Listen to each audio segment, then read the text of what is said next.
Today I have not one, but two very dusty model power F units that have been sitting on a shelf for roughly 10 years, and today we're going to see if I can fix these things up. So, I have not yet tried running either of these locomotives. I'll start with the one that has the shell in slightly worse condition. I'll give this one some power.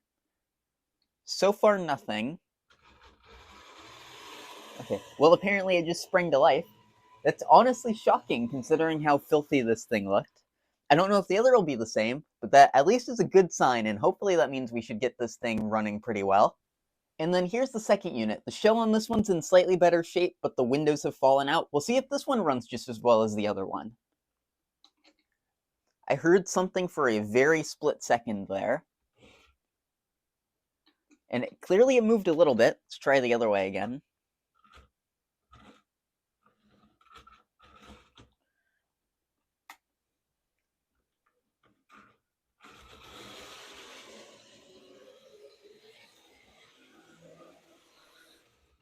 And clearly that one also sprung right back to life. So both of these models might just need a little bit of an internal cleanup, and they should probably be good to go.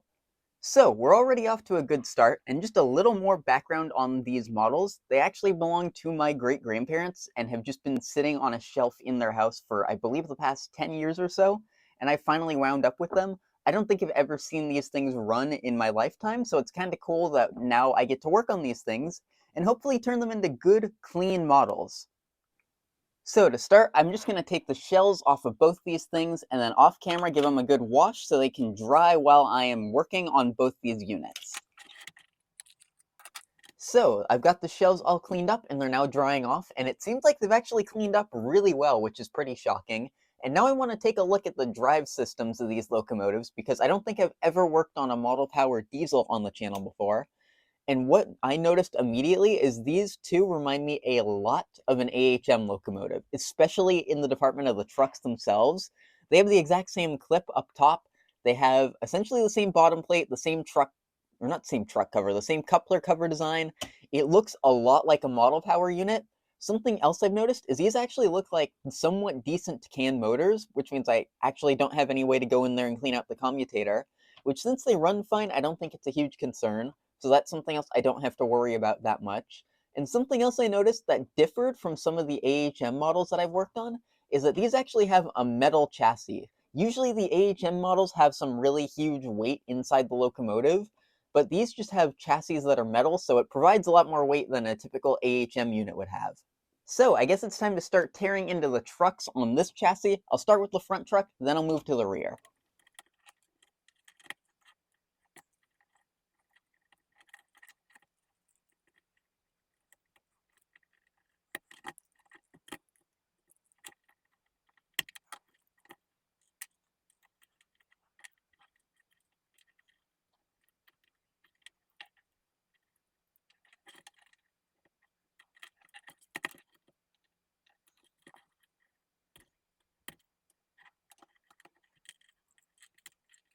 So I've got everything apart, and once again I have to mention that this looks almost exactly like an AHM model. I think the gears in here are even identical. So I would assume Model Power must have partnered with AHM or something, because otherwise this is too similar.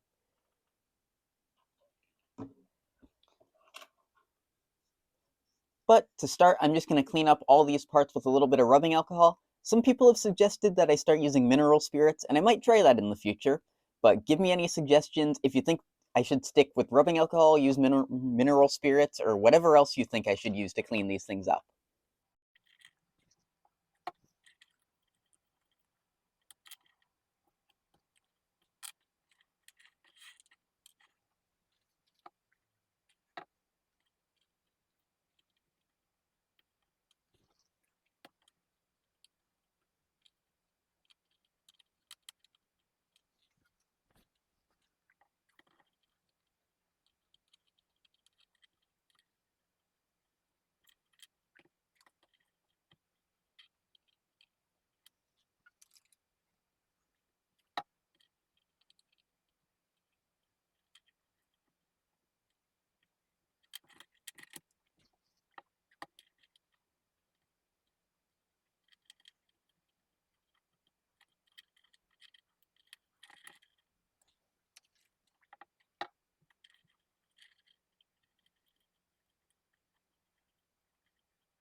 So the front truck has been all cleaned out. The only thing I noticed that seemed different from an AHM model was this worm gear. Usually in AHM models they seem to be plastic, but this one's, I believe, brass or some sort of other metal. I don't know off the top of my head. But that's just a slight difference that I noticed between this unit and an AHM model. So next comes the fun task of putting this truck back together. These always seem to be fairly difficult, so we'll see how many attempts it takes me to get all the gearing organized correctly.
All right, and just like that, the front truck's done. Now it's time to do the exact same thing for the rear truck.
So the whole chassis is now back together, and I just want to clean off the frame a little bit. I think the other one's worse, but it can still use a pretty good cleaning.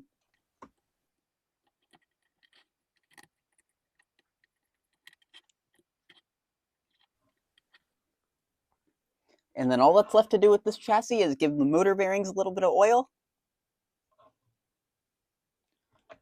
And now we can set this one aside and get to work on the next one. All right, now that I've got everything cleaned up and the other chassis set aside, it's time to work on this one, and we're gonna do exactly the same thing we did with the other unit.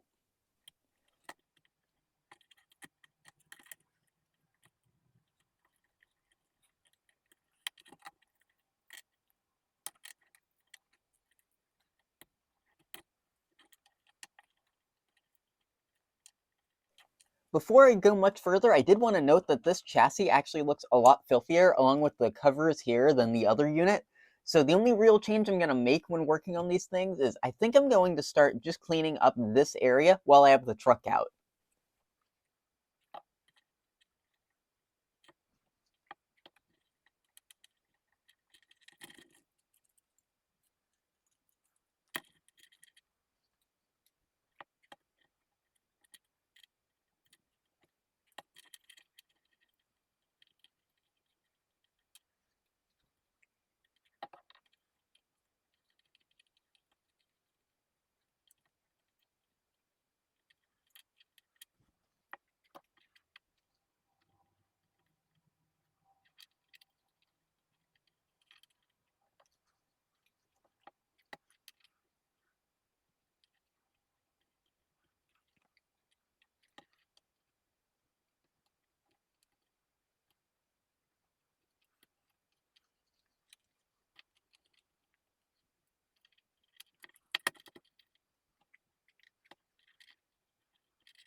Before I move on to the rear truck of this model, I did want to note that I could not put a coupler on the front of this thing because the post to hold a coupler in has been broken off.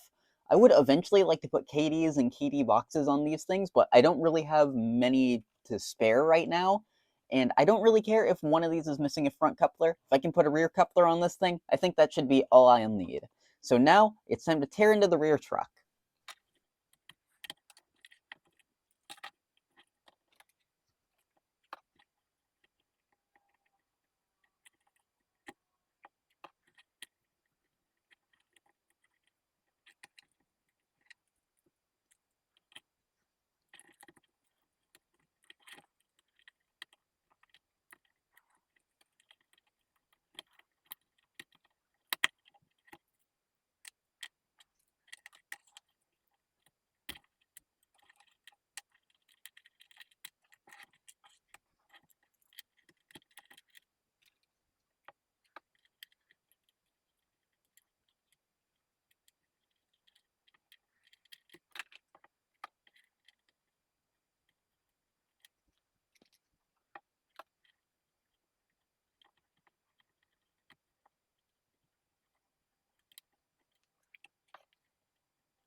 And just like that, both locomotives are done, so now it's time to bring the shells back over here and just fully reassemble both models. They're still just a little bit damp, but both of these shells turned out really well. I got the glass put back in this one, and as you can see, they just look just about brand new. At least this one does.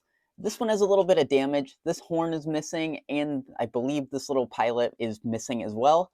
I did have another Model Power F3 shell, but because I thought I would never use it, I got rid of it a while ago. I got it in a lot of trains at one point, and that's why you always keep extra parts around. You never know when you'll need them.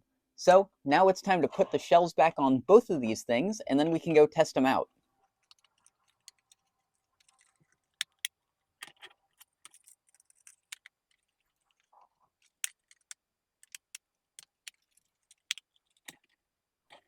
First up, we're going to test out the unit that has the complete and in good shape shell. I'll give this one some power, and it runs a lot better than it did before.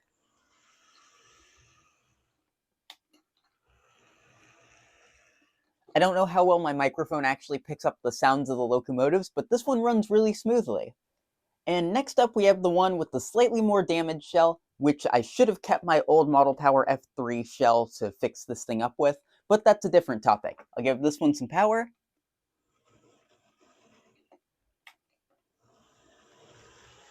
It seemed to stutter a little bit more at first, but this one I think might even run a little bit smoother than the other one.